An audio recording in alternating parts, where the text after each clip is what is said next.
Hello and good morning, Javelina Nation. Thank you for tuning in to our 2020 Virtual Coaches Caravan here on this Thursday, September 3rd. Normally, we'd be out and about bringing this event to you, but it's the year 2020 and normalcy is long gone. But what we do have is the Virtual Coaches Caravan today, coming to you live from McCully Hall via the Mendoza's Pharmacy Javelina Sports Network. We're going to spend time today with the head coach of every program on the Temuque campus. And we're going to start things off with the newest addition to the Temuque head coaching ranks, the head football coach, Mike Salinas. Coach Salinas, thank you for taking the time out for us this morning. Thank you, Mark. Thanks for having us. Now, for those of you who are interested, the Coaches Caravan is part of the Temuque Javelina Day of Giving. Those interested can pledge their support to the athletic department and to the various programs, such as the Javelina football program, throughout the day by visiting www.javelinagiving.org/oneday. And if you're not at a computer, you can give via text to give by texting Go Hogs to 202-858-1233.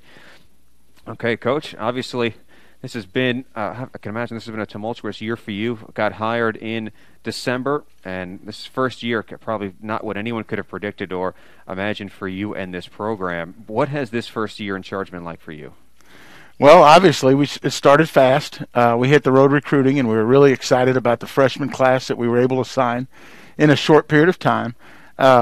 We got going, and just when we thought we were really going to get moving and had a pretty good grasp of our guys, getting ready for spring ball, obviously we got hit with a pandemic and sent home, which we thought was going to be for a brief period of time. And it's turned into over 5 months that we've been at it, but we are excited to get a little bit of normalcy, getting our kids back on campus, and looking forward to getting to work with them here in the weeks to come. When spring ball first got interrupted for you, and you guys and your players and coaches have had to spend a lot of time communicating remotely or online, what was your message to your team? How did you keep them engaged?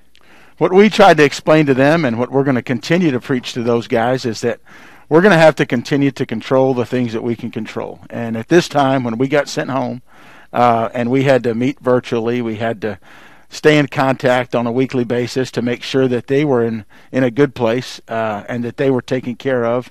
Their home situation was in order. We just tried to preach to them to continue to control the things that we can control and find a way to shift our perspective and to use the time that we did have to find a way to use it to our advantage. How have you and your coaching staff been using this time? What it's allowed us to do as a staff is to continue to work and fine-tune and formulate a plan moving forward. It's allowed us to spend a little more time with our players. Obviously, we have some newcomers. We have over 65 new faces that are going to be with us this fall. So it's allowed us to spend some time with those guys and, by the same token, invest a little time in our returners as well. You mentioned so many new faces on this team. When you and your coaching staff were in the process of recruiting, when you were trying to bring new athletes in to this program, what was your message to the prospective student athletes throughout the recruiting process? Obviously, we want to recruit guys with high character. They were going to take care of their business in the classroom, and academically we're in a position to be successful. And then we wanted to find guys with great athletic ability. They were going to help our football team. More importantly, as we injected them into our locker room, they were going to help the culture of our team and not let us regress in any way. So the message to those guys was that we have been here when it was successful. This place is tradition rich. There's a ton of great players that have come before us, and they have an opportunity to be part of a group that's going to get this thing going back in the right direction. How happy were you with how happy were you with the class that you ultimately signed? Obviously, we were a little behind, getting hired late, getting a staff on campus. We hit the road for a little over 3 weeks, and we signed 49 freshmen. So I was really happy with our staff. They spent a lot of time on the road, got in a bunch of living rooms, and then did a great job when we had them on campus. So really excited about our freshman class. We were a little heavy on the offensive line, but I think we needed to develop in that area with some youngsters. And it's been a good group to this point. They've been really fun to be around, and we're excited about our freshman class. What was your message to these recruits throughout that process? That first and foremost, our number one priority is going to be to take great care of them. We wanted to make sure they understood that. I let them know that our place was going to be different. We may not be better than anybody else, but we were going to work hard to build intentional relationships with those guys and make sure that we're doing our part in order to take care of them. And lastly, our goal was to help them reach their capacity as a person. So we were going to press to them that we were going to help them in every aspect of their life, whether it be academically, athletically, socially. We were going to try to help them and make sure that not only help them become better football players, but the goal was to continue to mentor and motivate them to be a better person. Now, when you first got hired for this position, you had the chance to sit down and really assess where the program was. What was your assessment of the state of the program? Obviously, getting in, first team meeting with our guys, I thought we have a group of kids that want to work hard and that want to win. It's our job now to provide the direction in that regard, but the points of emphasis that we were going to try to create was a little bit more unity. We needed to come together as a football team. They needed to understand, in our opinion as a staff, that they're part of something bigger than themselves. We represent not only themselves and their families, but all those who have played before us and come before us to this university. So that's the message that we tried to share to our guys. This is really a neat place. It's had a ton of success, and it's always been a special place because of the people that have made this university up and all the people that have been a part of it. So we tried to make sure that we connect them a little bit with the past, but they have to understand also that there's a level of responsibility and a standard that we have to do things to, not only for our current administration and our current staff and players, but again for all those that have come before us. How much of that was you drawing on your experience, obviously, as a former student athlete here?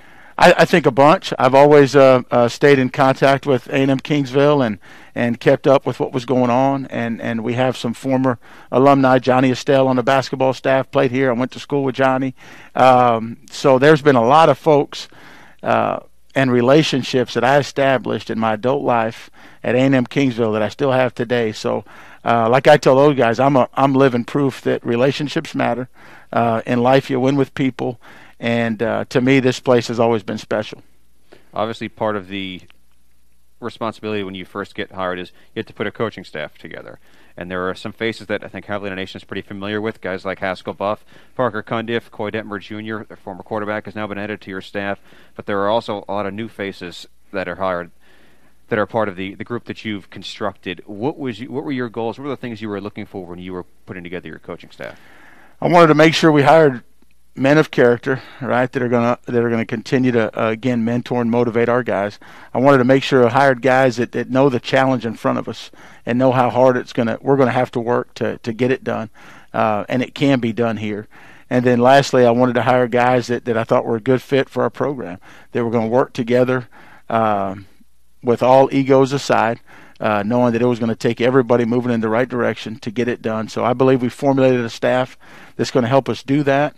And again, the toughest part is they're going to be the head coaches of their position, and they're going to work with their guys. Now it's laying out a vision and making sure that cohesively together we can all get it done, moving in the same direction.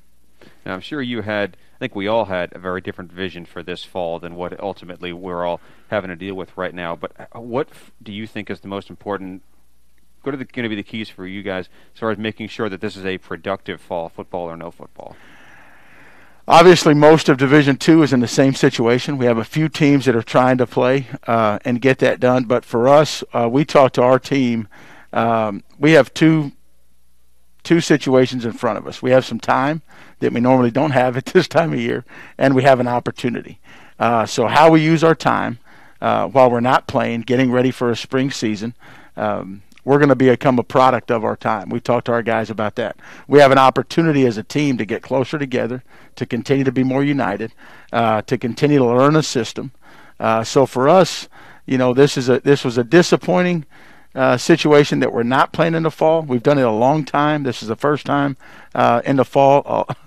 Probably all of our coaches aren't doing this at this time, so we're adjusting. But again, we're going to find a way to shift our perspective a little bit and find a way to use this time to our advantage.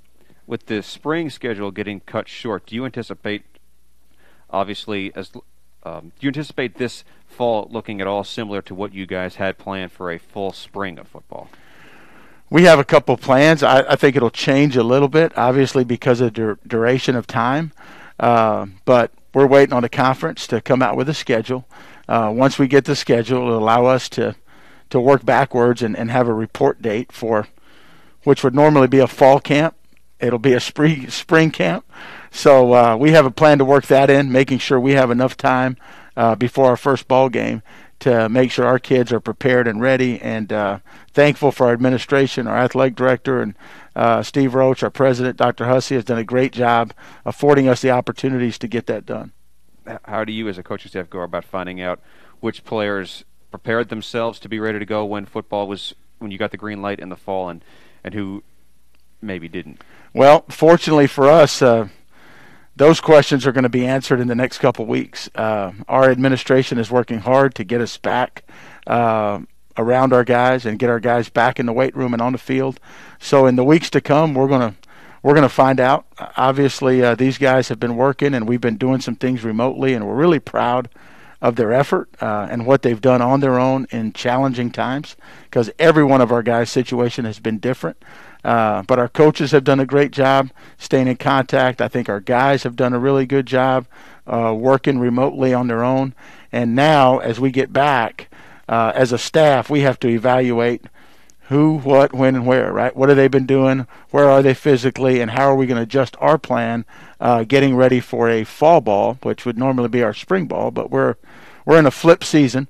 So we have about 5 weeks to get our guys prepared to put some pads on and get in practice shape. How have you and your coaches been staying prepared? Obviously, with your program kind of being in limbo right now, how have you and your coaches staying prepared for whenever you guys get to go ahead to start start team activities again? I think, again, we have to self-reflect in these times. It's easy to lose a little bit of focus and maybe get negative at times because things are changing. We're in an environment with COVID-19 where there's going to be some things that change from week to week or month to month, and we have to adjust. So I think the staff has done a good job of staying engaged. It's given us time to dive back in our playbooks and again, find out exactly what we want to get done. We have a new staff, so it's allowed us a little bit more time to get back and review and go over some things, probably more than we have, but we're ready to get out and put our plan into practice and then make the adjustments as needed. You mentioned preparing for a spring season instead of a fall season, and so much of how that will look depends on things out of your control, whether it's decisions made by the conference or by other people. Is it possible for you guys to have a plan in place with a little bit of uncertainty surrounding even what the spring season would look like? I think there's no question. Everything to this point has been an adjustment. The NCAA, I know, is working hard. They'll make a decision that trickles down to the conference, and then it trickles down to the university level. And we have to make sure that we're following all of our university guidelines, state and local guidelines and policies. So the plan could change, but we do have a plan in place to get started with fall ball, which we're going to call it, which would normally be our spring season. But we're going to get prepared in the fall to play in the spring. And at that point, whatever happens, we're going to have to adjust. But our plan is to be prepared to play a spring season. What are some of the obstacles that you guys need to get over before everything gets settled? I think the biggest thing is making sure that we ensure safety for our student athletes. We're obviously doing something that we haven't had to do before, so we're navigating our way through some uncertainty. But between our training staff, again, our coaching staff, and our administration, our number one job is to make sure that we're providing student safety, and I think that's going to be the toughest part, navigating our way through some of the protocols that we have to do. But we're going to make sure we do everything we have to do to ensure their safety. And then the exciting part for us is I think our guys are ready. I think our coaches are ready just to get back on the field. When you look at, as far as building a culture, so many coaches talk about trying to build a culture at a program. And where was the starting point for you as far as trying to rebuild this program with a winning attitude and a winning culture? We talked to our guys about a couple key elements, but I think culture, you hear it, everybody talks about it. we understand that in order for our guys to change, we have to define the culture. So we're going to try to define the culture. The first three components that we talked about in our program were toughness, discipline, and effort. And I think all those things our guys can take ownership in. You're not born a tough guy. I think there's a level of mental and physical toughness that you have to learn. It's an acquired trait. We're talking to them about discipline. They got to make sure that they have discipline in their own lives before they can be part of a productive member of our team. And then we're going to talk about effort. And effort, they understand, is between you and you. They have to control that part. So we started the components of change in our culture on toughness, discipline, and effort. All right, well, Coach, thank you again for the time. Now, fans, remember, if you'd like to give to Javelina football, just visit javelinagiving.org/oneday or text Go Hogs to 202-858-1233. Your support means a lot to us, and help us build the champions both on and off the field. Coach, thank you again for your time. We can't wait for football, whether it's in the fall or in the spring. Best of luck. I think we're all looking forward to it. Thanks again for the time. Thank you, Mark, and we're looking forward to seeing all of y'all soon.